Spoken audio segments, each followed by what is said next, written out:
اللهم صل على سيدنا محمد وعلى آله وصحبه دعوت ہدایت کی ایک ہنسی شفق لے کر میرے مصطفیٰ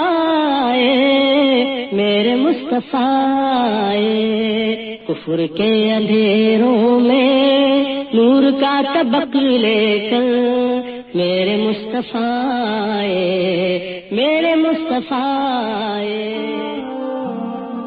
الرحیق المختوم ایپیسوڈ 27 نئے معاشرے کی تشکیل۔ ہم بیان کر چکے ہیں کہ رسول اللہ صلی اللہ علیہ وسلم نے مدینے میں بنو نجار کے یہاں جمعہ 12 ربیع الاول 1 ہجری بمطابق 27 ستمبر 622 عیسوی کو حضرت ابو ایوب انصاری کے مکان کے سامنے نزول فرمایا تھا، اور اسی وقت فرمایا تھا کہ انشاءاللہ یہی منزل ہوگی۔ پھر آپ صلی اللہ علیہ وسلم حضرت ابو ایوب انصاری کے گھر منتقل ہو گئے تھے۔ مسجد نبوی کی تعمیر۔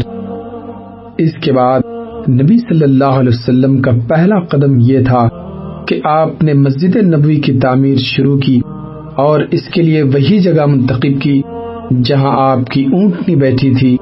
اس زمین کے مالک 2 یتیم بچے تھے۔ آپ صلی اللہ علیہ وسلم نے ان سے یہ زمین قیمتاً خریدی اور بنفس نفیس مسجد کی تعمیر میں شریک ہو گئے۔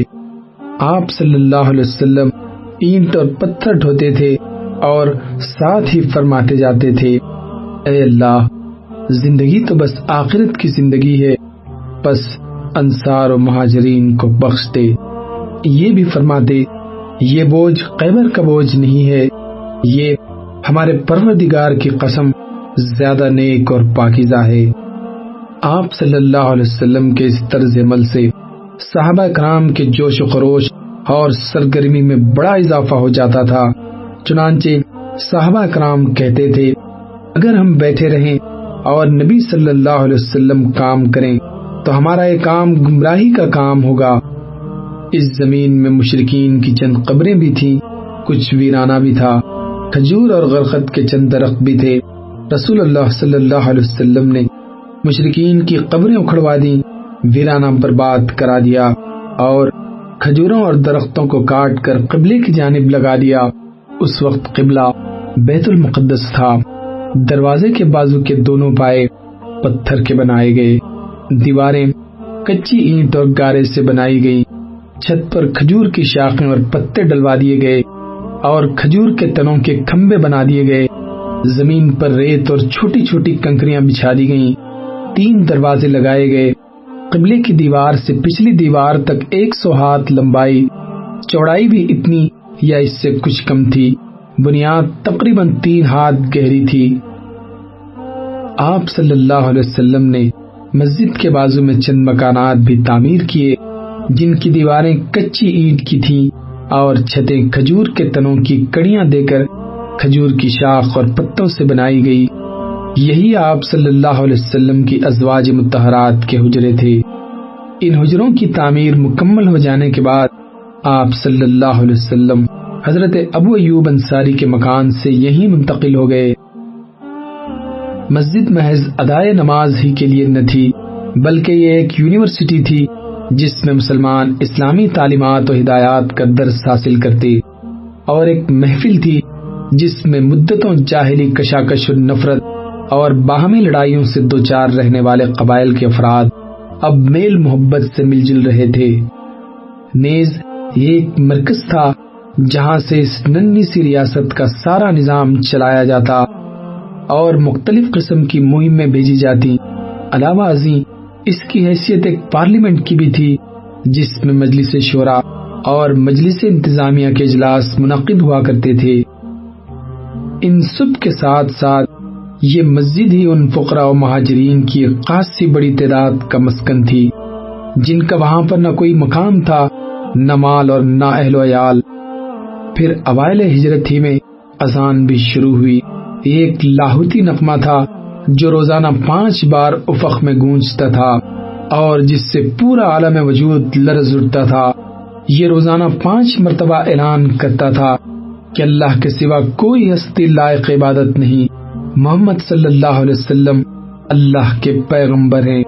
یہ اللہ کی کبریائی کو چھوڑ کر ہر کبریائی کی نفی کرتا تھا اور اس کے بندے محمد الرسول اللہ کے لائے ہوئے دین کو چھوڑ کر اس وجود سے ہر دین کی نفی کرتا تھا۔ اسے خواب میں دیکھنے کا شرف ایک صحابی حضرت عبداللہ بن زید بن عبد ربا رضی اللہ عنہ کو حاصل ہوا اور رسول اللہ صلی اللہ علیہ وسلم نے اسے برقرار رکھا، اور یہی خواب حضرت عمر بن خطاب نے بھی دیکھا۔ مسلمانوں میں بھائی چارگی۔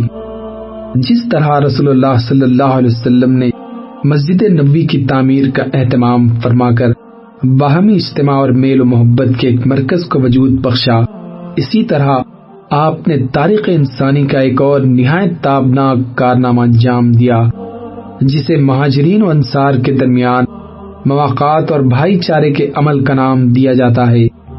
ابن قیم رحم اللہ کہتے ہیں، پھر رسول اللہ صلی اللہ علیہ وسلم نے حضرت انس بن مالک کے مکان میں مہاجرین و انصار کے درمیان بھائی چارہ کرایا۔ کل 90 آدمی تھے، آدھے مہاجرین اور آدھے انصار۔ بھائی چارے کی بنیاد یہ تھی کہ یہ ایک دوسرے کے غمخوار ہوں گے اور موت کے بعد نسبتی قرابت داروں کے بجائے یہی ایک دوسرے کے وارث ہوں گے۔ وراثت کا یہ حکم جنگ بدر تک قائم رہا۔ پھر یہ آیت نازل ہوئی کہ نسبتی قرابت دار ایک دوسرے کے زیادہ حقدار ہیں، تو انصار و مہاجرین میں باہمی توارث کا حکم ختم کر دیا گیا، لیکن بھائی چارے کا عہد باقی رہا۔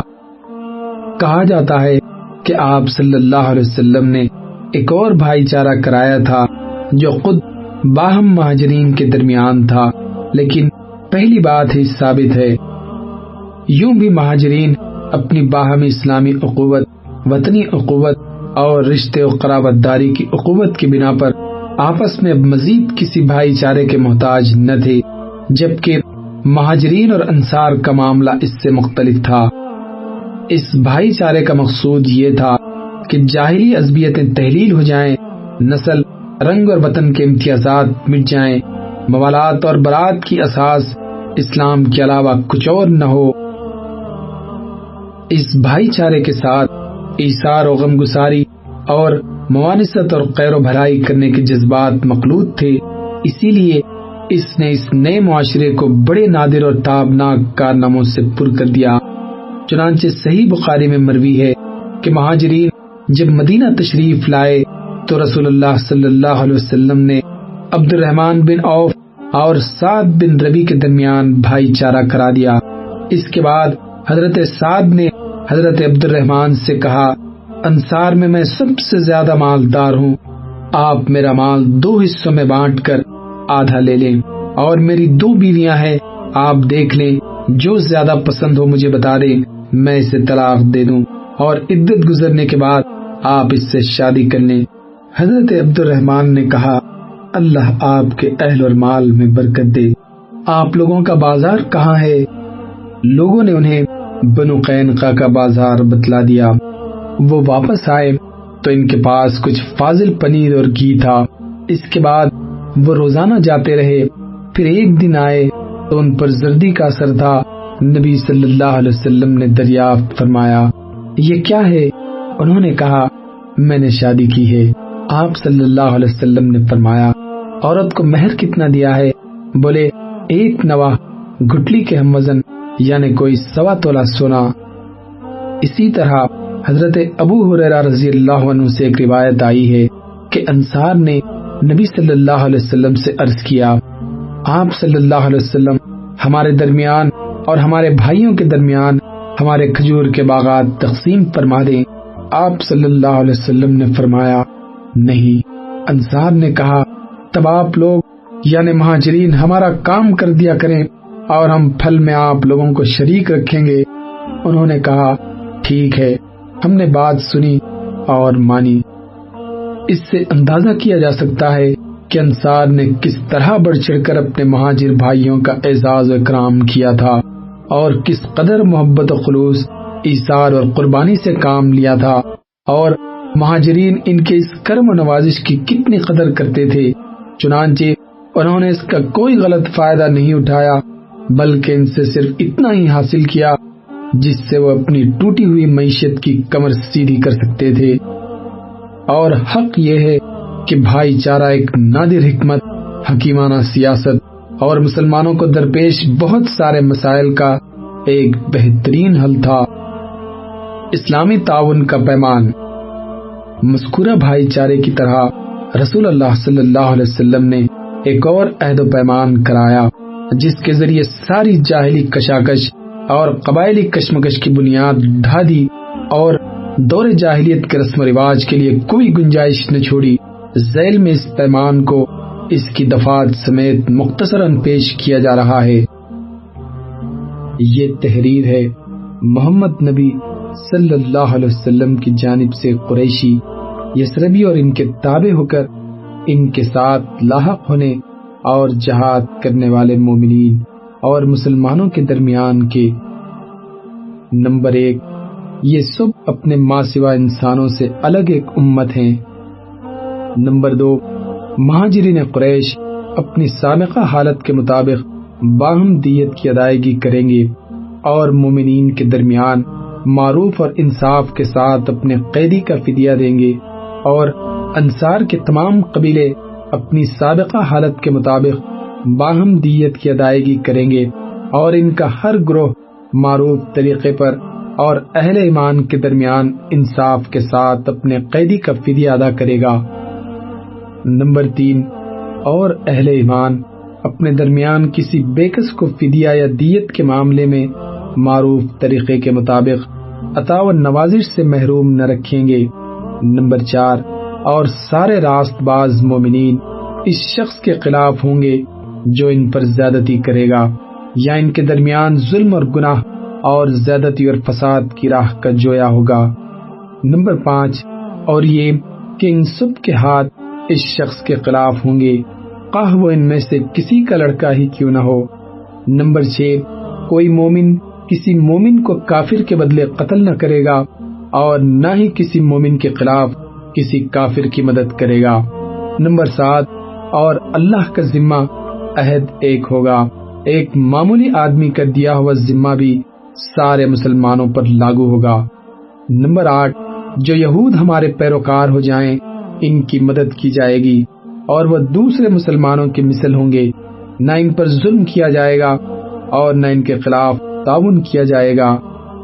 نمبر 9، مسلمانوں کی صلح ایک ہوگی، کوئی مسلمان کسی مسلمان کو چھوڑ کر قتال فی سبیل اللہ کے سلسلے میں مصالحت نہیں کرے گا، بلکہ سب کے سب برابری اور عدل کی بنیاد پر کوئی عہد و پیمان کریں گے۔ نمبر 10، مسلمان اس خون میں ایک دوسرے کے مساوی ہوں گے جسے کوئی فی سبیل اللہ بہائے گا۔ نمبر 11، کوئی مشرک قریش کی کسی جان یا مال کو پناہ نہیں دے سکتا اور نہ کسی مومن کے آگے اس کی حفاظت کے لیے رکاوٹ بن سکتا ہے۔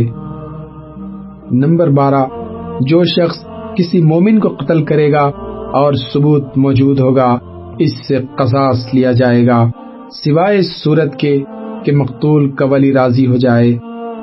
نمبر 13، اور یہ کہ سارے مومنین اس کے خلاف ہوں گے، ان کے لیے اس کے سوا کچھ حلال نہ ہوگا کہ اس کے خلاف اٹھ کھڑے ہوں۔ نمبر 14، کسی مومن کے لیے حلال نہ ہوگا کہ کسی ہنگامہ برپا کرنے والے کی مدد کرے اور اسے پناہ دے، اور جو اس کی مدد کرے گا یا اسے پناہ دے گا اس پر قیامت کے دن اللہ کی لعنت اور اس کا غضب ہوگا اور اس کا فرض و نفل کچھ بھی قبول نہ کیا جائے گا۔ نمبر 15، تمہارے درمیان جو بھی اختلاف رونما ہوگا اسے اللہ عز و جل اور محمد صلی اللہ علیہ وسلم کی طرف پلٹایا جائے گا۔ معاشرے پر معنویات کا اثر۔ اس حکمت بالغہ اور اس دور اندیشی سے رسول اللہ صلی اللہ علیہ وسلم نے ایک نئے معاشرے کی بنیاد استوار کی، لیکن معاشرے کا ظاہری رخ در حقیقت ان مانوی کمالات کا پرتو تھا جس سے نبی صلی اللہ علیہ وسلم کی صحبت و ہم نشینی کی بدولت یہ بزرگ ہستیاں بہراور ہو چکی تھی۔ نبی صلی اللہ علیہ وسلم ان کی تعلیم و تربیت، تزکیہ نفس اور مکارم اخلاق کی ترغیب میں مسلسل کوشاں رہتے اور انہیں محبت و بھائی چارگی، مجد و شرف اور عبادت و اطاعت کے آداب برابر سکھاتے اور بتاتے رہتے۔ ایک صحابی نے آپ صلی اللہ علیہ وسلم سے دریافت کیا کہ کون سا اسلام بہتر ہے، یعنی اسلام میں کون سا عمل بہتر ہے؟ آپ صلی اللہ علیہ وسلم نے فرمایا، تم کھانا کھلاؤ اور شناسا اور غیر شناسا سبھی کو سلام کرو۔ حضرت عبداللہ بن سلام کا بیان ہے کہ جب نبی صلی اللہ علیہ وسلم مدینہ تشریف لائے تو میں آپ کی خدمت میں حاضر ہوا۔ جب میں نے آپ کا چہرے مبارک دیکھا تو اچھی طرح سمجھ گیا کہ یہ کسی جھوٹے آدمی کا چہرہ نہیں ہو سکتا۔ پھر آپ نے پہلی بات جو ارشاد فرمائی وہ یہ تھی، اے لوگو، سلام پھیلاؤ، کھانا کھلاؤ، صلح رحمی کرو، اور رات میں جب لوگ سو رہے ہوں نماز پڑھو، جنت میں سلامتی کے ساتھ داخل ہو جاؤ گے۔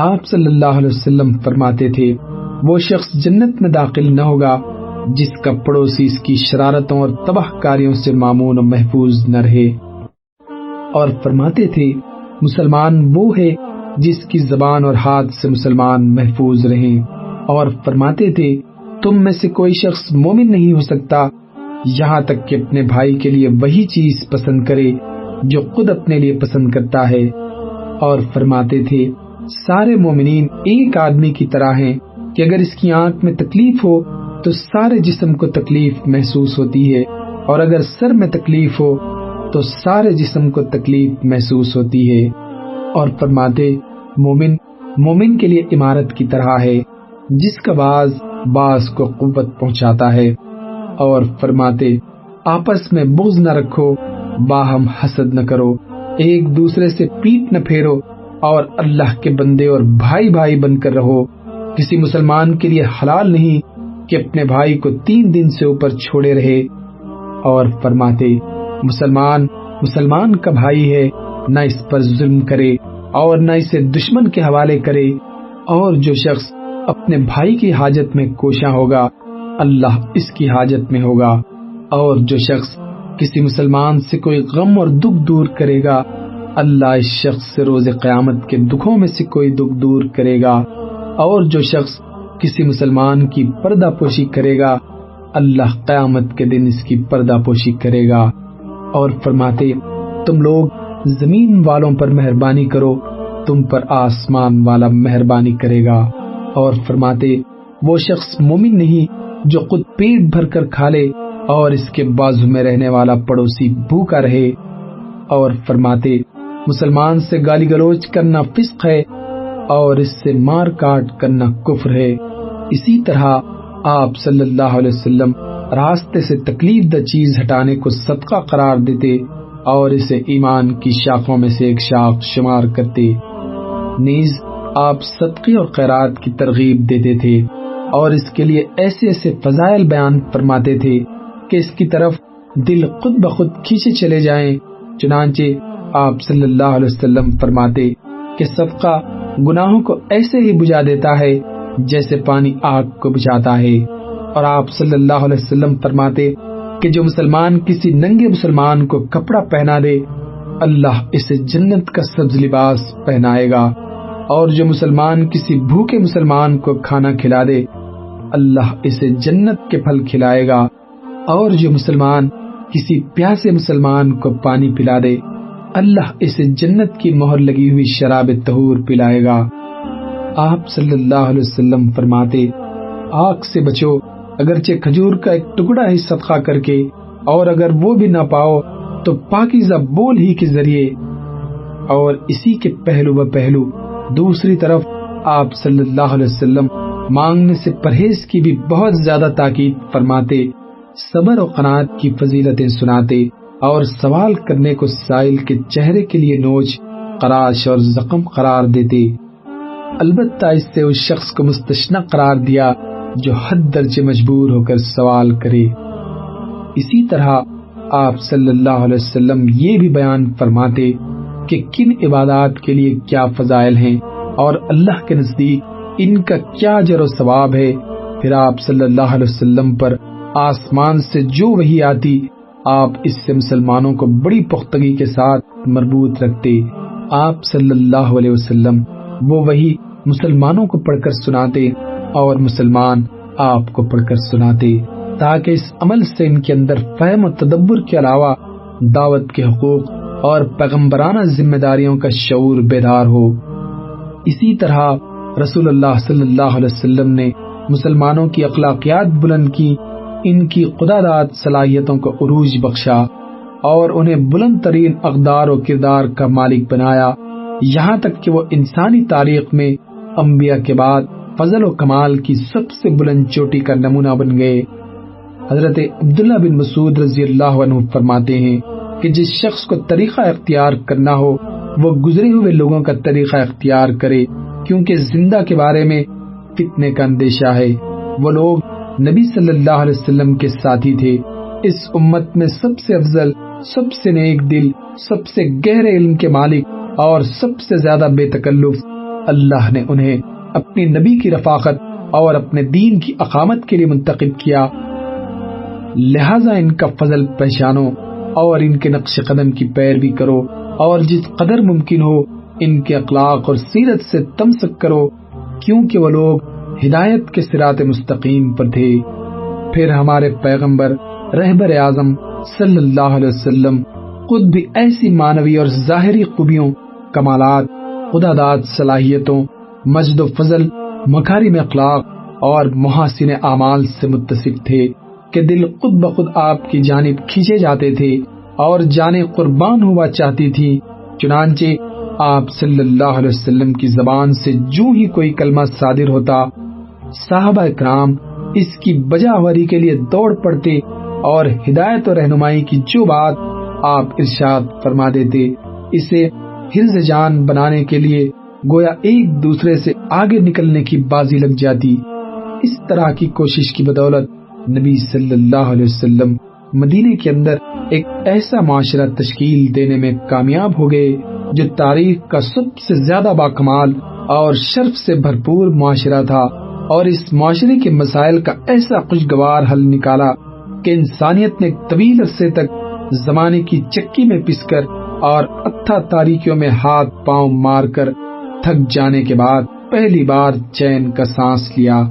اس نئے معاشرے کے عناصر ایسی بلند و بالا تعلیمات کے ذریعے مکمل ہوئے جس نے پوری پامردی کے ساتھ زمانے کے ہر جھٹکے کا مقابلہ کر کے اس کا رخ پھیر دیا اور تاریخ کا دھارا بدل دیا۔